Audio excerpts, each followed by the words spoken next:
సిటీలో ప్లాట్ కొనండి. ఫ్యూచర్ లో మీరు కోటీశ్వర్లుగా మారే అవకాశం కోసం వెంటనే మాకు కాల్ చేయండి. మీ మ్యూచువల్ ఫండ్ పోర్ట్ఫోలియో రివ్యూ చేయించుకోవాలన్నా, ఉన్న ఫండ్స్‌లోని ఏ ఫండ్స్‌ని ఇన్వెస్ట్ చేసుకోవాలి, వేటి నుంచి ఎగ్జిట్ అవ్వాలని తెలుసుకోవాలన్నా, లేకపోతే మీ గోల్ ప్రకారంగా కొత్త ఫండ్స్‌ని చూస్ చేసుకోవాలన్నా, మ్యూచువల్ ఫండ్ ఇన్వెస్ట్‌మెంట్స్ రిలేటెడ్‌గా ఎలాంటి డౌట్స్ కానీ, క్వెషన్స్ కానీ ఏమైనా ఉంటే కింద స్క్రోల్ అవుతున్న నంబర్‌కి కాల్ చేసి అపాయింట్మెంట్ బుక్ చేసుకోండి. నమస్తే రమ్మా. నమస్తే. సో రమ్మా, డబ్బులు ఎక్కువ ఉన్నాయి, ఇన్వెస్ట్ ఎక్కడ చేయాలో అర్థం కావట్లే. స్టాక్ మార్కెట్ లో పెట్టాలంటే రిస్క్ ఎక్కువ, మ్యూచువల్ ఫండ్స్ లో పెట్టాలంటే దాంతో పోల్చుకుంటే దీంట్లో రిటర్న్స్ తక్కువ వస్తాయి. ఈ రెండు కాకుండా ఇంకా దేంట్లో బెస్ట్ ఆప్షన్ ఉంటుంది ఇన్వెస్ట్ చేయాలి అంటే? సో ఇలాంటి వాళ్ళ కోసం స్పెసిఫిక్‌గా క్యాష్ ఎక్కువ ఉంది. Yes. బట్ స్టాక్ మార్కెట్‌లో పెట్టాలంటే నాలెడ్జ్ లేదు, లేకపోతే రిస్క్ ఎక్కువ, ఐడియా లేదు. ఇలా పెట్టుకోవచ్చా లేదా అనుకున్న వాళ్ళకి మ్యూచువల్ ఫండ్స్‌లో ఆల్రెడీ ఇన్వెస్ట్ చేసి ఉంటారు. ఆల్రెడీ మ్యూచువల్ ఫండ్‌లో ఇన్వెస్ట్ చేసాం. బట్ దీనికన్నా ఎక్కువ రిటర్న్స్ కావాలి అనుకున్న వాళ్ళకి సెబీ కొత్తగా ఒక ప్రోడక్ట్‌ని లాంచ్ చేసింది, ఎస్ఐఎఫ్ అని. సో దాని పేరు ఏంటంటే specialized investment fund. So specialized investment fund యొక్క బెనిఫిట్స్ ఏంటి, ఎలాంటి వాళ్ళు ఇన్వెస్ట్ చేసుకోవాలన్నది వీడియోలో డీటెయిల్గా తెలుసుకుందాము. సో మోస్ట్ ఇంపార్టెంట్ ఏంటి అంటే మనకి మ్యూచువల్ ఫండ్స్ చూసుకుంటే 100 రూపీస్ నుంచి కూడా ఇన్వెస్ట్ చేసుకోవచ్చు. అదే పిఎంఎస్ అని ఉంటుంది, పోర్ట్ఫోలియో మేనేజ్మెంట్ సర్వీసెస్ అనేసి. దీంట్లో కనుక నువ్వు ఇన్వెస్ట్ చేసుకోవాలంటే మినిమం 50 lakhs కావాలి. సో ఇవి రెండు సెబీ రెగ్యులేట్ చేసేవే. ఇటు మ్యూచువల్ ఫండ్స్, ఇటు పిఎంఎస్ రెండు కూడా సెబీ రెగ్యులేట్ చేసే ఫండ్సే. కాకపోతే దీనికి మధ్యన గ్యాప్ ఇంత, అది 100, ఇది 50, ఇదేమో 50 lakhs. సో ఈ మధ్యలోని నా దగ్గర ఒక 10 lakhs ఉంది, నేను ఒక హైయెస్ట్ ఫండ్ అంటే రిస్క్ ఎక్కువైనా పర్లేదు, నాకు మంచి రిటర్న్స్ కావాలి, ఈ మనీతో నాకు అవసరం లేదు, నేను ఎక్కడైనా మంచి రిటర్న్స్ కోసం పెట్టాలి అనుకునే వాళ్ళ కోసం ఈ పర్టికులర్ ప్రోడక్ట్ని లాంచ్ చేసింది అనమాట. ఇంకొక మెయిన్ రీజన్ ఏంటి అంటే చాలా మంది డైరెక్ట్గా స్టాక్ మార్కెట్లో ఇన్వెస్ట్ చేసుకుంటూ నాలెడ్జ్ లేకుండా మనీ కూడా పోగొట్టుకుంటున్నారు. అదే సెబీ కనుక రెగ్యులేటెడ్ చేసిన ఒక ఫండ్లో ఇన్వెస్ట్ చేసుకుంటే డైరెక్ట్గా మనం ఇన్వెస్ట్ చేసుకున్న దాంతో పోల్చుకుంటే రిస్క్ తక్కువ, and at the same time mutual funds కన్నా ఎక్కువ రిటర్న్స్ వస్తుంది. సో ఈ ఐడియాతోనే ఈ కాన్సెప్ట్ని లాంచ్ చేశారు.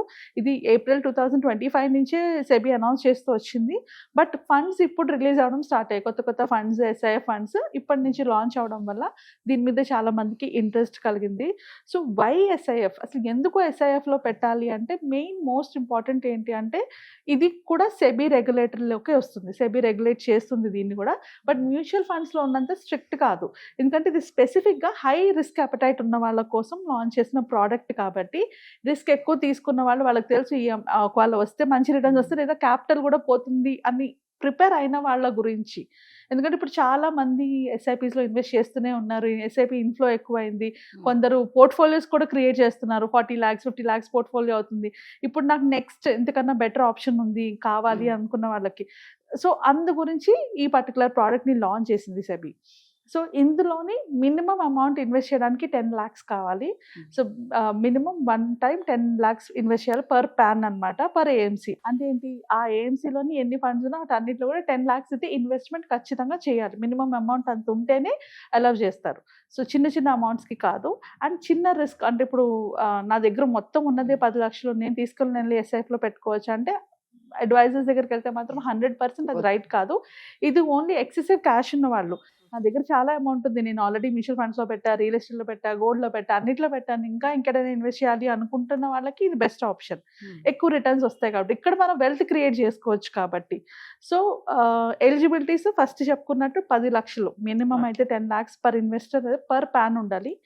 అండ్ మనం డిఫరెంట్ స్కీమ్స్లో కూడా ఇన్వెస్ట్ చేసుకోవచ్చు. అండ్ ఇది ఏంటంటే ఓన్లీ ఆ ఫైనాన్షియల్గా రిస్క్ తీసుకునే వాళ్ళ కోసం మాత్రమే ఇది. సో ఎవరు పడితే వాళ్ళ గురించి కాదు.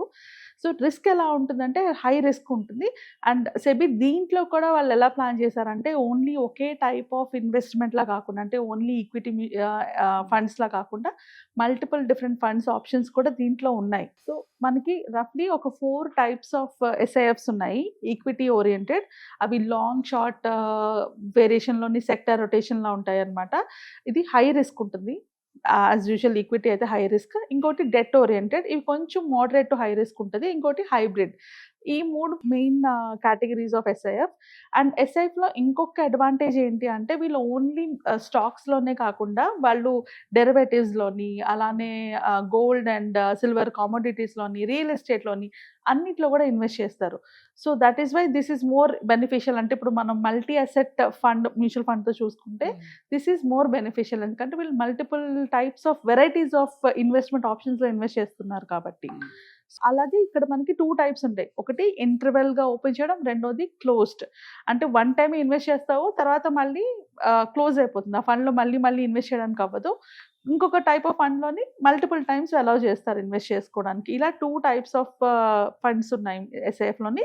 3 వేరియేషన్స్ ఉన్నాయి: equity, debt and hybrid.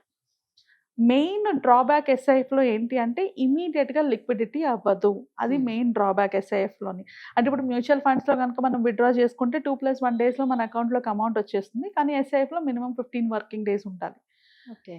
And అలానే హయ్యర్ ఎక్స్పెన్స్ రేషియో ఎక్కువ ఉంటుంది. బికాజ్ ఇక్కడ ఫండ్ మేనేజర్కి ఎక్సెసివ్ బెనిఫిట్స్ ఉంటాయి. అంటే వాళ్ళు ఓన్గా ట్రేడ్ చేసుకునే ఆప్షన్స్ ఎక్కువ ఉంటాయి కాబట్టి దీని ఎక్స్పెన్స్ రేషియో ఎక్కువ ఉంటుంది. సో అందువల్ల మనకి అమౌంట్ విత్డ్రా చేసుకోవడానికి కూడా ప్రాబ్లం. అండ్ మినిమం 10 lakhs అయితే ఎప్పుడు ఇన్వెస్ట్ చేస్తూ ఉండాలి. ఆ పైన ఏమైనా ప్రాఫిట్స్ వస్తే మాత్రం విత్డ్రా చేసుకోవచ్చు. అండ్ లాంగ్ టర్మ్ ఓరియంటెడ్, ఇది కూడా షార్టర్ టర్మ్ కోసం కాదు. సో ఎస్ఐఎఫ్లో దాని బెనిఫిట్స్ దానికి ఎలా అయితే ఉన్నాయో డ్రాబ్యాక్స్ కూడా అవే. మెయిన్ డ్రాబ్యాక్స్ లిక్విడిటీ ప్రాబ్లం అనమాట. అండ్ ఇంకొక డ్రాబ్యాక్ ఏంటి అంటే ఎస్ఐఎఫ్కి వచ్చేటప్పటికి ఇవి వెరీ న్యూలీ లాంచ్డ్. ఇవి ఎలా పర్ఫామ్ చేస్తాయి అన్నది కూడా ఎవ్వరికీ ఐడియా లేదు. జస్ట్ లాంచ్ అయింది ఇవి. So if you ask me invest చేయడం కరెక్టా కాదా అంటే I would say wait for some more time. మనకి ఇంకా డీటెయిల్గా నాలెడ్జ్ వచ్చి ఇన్ఫర్మేషన్ తెలిసినప్పుడు ఇన్వెస్ట్ చేసుకోవడం బెటర్. ఎందుకంటే ఈ డేటాని బ్యాక్ చేయడానికి కూడా ఏమీ లేదు. అంటే ఇప్పుడు మనకి మ్యూచువల్ ఫండ్స్ చూసుకుంటే 10 years బ్యాక్ ఇట్లా ఉంది అని కంపేర్ చేసుకోవడానికి ఏ ఇన్ఫర్మేషన్ లేదు. కరెక్ట్. సో అలాంటప్పుడు ఇలాంటి దాంట్లోకి దిగే ముందు అట్లీస్ట్ ఒక 6 months to 1 year వెయిట్ చేస్తే బెటర్. బికాస్ చాలా కాల్స్ నాకు కూడా వస్తున్నాయి, మేడం ఎస్ఐఎఫ్లో ఇన్వెస్ట్ చేయాలనుకుంటున్నాను అని. It is very tempting. ఎందుకంటే మనకి మ్యూచువల్ ఫండ్ రిటర్న్స్తో పోల్చుకుంటే మ్యూచువల్ ఫండ్లో 12 to 20% రిటర్న్స్ వస్తాయి. దీంట్లోనే మనకి 18 to 25% దాకా రిటర్న్స్ వస్తాయి. సో దాన్ని కంపేర్ చేసుకొని హై రిటర్న్స్ వస్తున్నాయి కదా, చాలా మంది ఇన్వెస్ట్ చేయాలని ఇంట్రెస్ట్ చూపిస్తున్నారు. బట్ దీంట్లో ఓన్లీ మెయిన్ డ్రాబ్యాక్ ఏంటంటే ఇట్స్ కంప్లీట్లీ న్యూ ప్రోడక్ట్. ఈ ప్రోడక్ట్ అంతా న్యూ.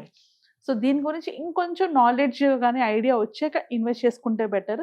అందాక ఎవరైనా దాని గురించి డీటెయిల్స్గా తెలుసుకోవాలి అనుకుంటే 4 funds అయితే ప్రస్తుతానికి లాంచ్ అయి ఉన్నాయి. మనకి అక్టోబర్ నుంచి లాంచ్ అయ్యాయి. ఆ ఫండ్ డీటెయిల్స్ మనకి ఆన్లైన్లో ఉంటాయి. అవి చెక్ చేస్తూ అంటే వాళ్ళ ఫండ్ యొక్క ఎస్ఐడిస్ని వాళ్ళు రిలీజ్ చేస్తారు. అవి చెక్ చేసుకుంటే ఒక ఐడియా వస్తుంది ఎట్లాగా మనం ఇన్వెస్ట్ చేసుకోవాలన్నది. సో వాటిలోని మనకి ఫస్ట్ లాంచ్ అయింది quant QSIF equity long short fund. ఇది మనకి September 17th నుంచి October 1st ఈ పీరియడ్లో ఎన్ఎఫ్ఓ లాంచ్ అయింది. Next quant hybrid long short fund launch అయింది. అది October 9th September 25th నుంచి October 9th పీరియడ్ వరకు ఆ టైంలో లాంచ్ అయింది. ఇప్పుడు SBI Magnum hybrid long short fund launch చేసింది. అలాగే ఎడెల్వైజ్ అల్టివా హైబ్రిడ్ లాంగ్ షార్ట్ ఫండ్ కూడా లాంచ్ చేసింది. సో ఈ 4 funds అయితే రెడీగా ఎస్ఐఎఫ్లో ఎన్ఎఫ్ఓస్లో లాంచ్ అయ్యి ఉన్నాయి.